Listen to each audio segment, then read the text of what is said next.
предпочитали валите или парасала наред? Че вие ще се вземете. Добре, хайде ще започнем от тук. Да, ще помагам да слечем. След като го страхнете. О, виждате ли как почвам? Разбра ли? Да. Супер.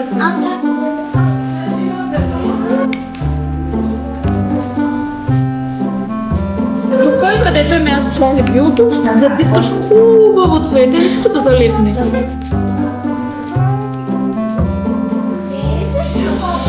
И рисувате стъблата. След като ги нарисувате, идва най-интересната част. Всички ще получите по едно снопче с клечки. Подавате леко, взимате малко боя, след което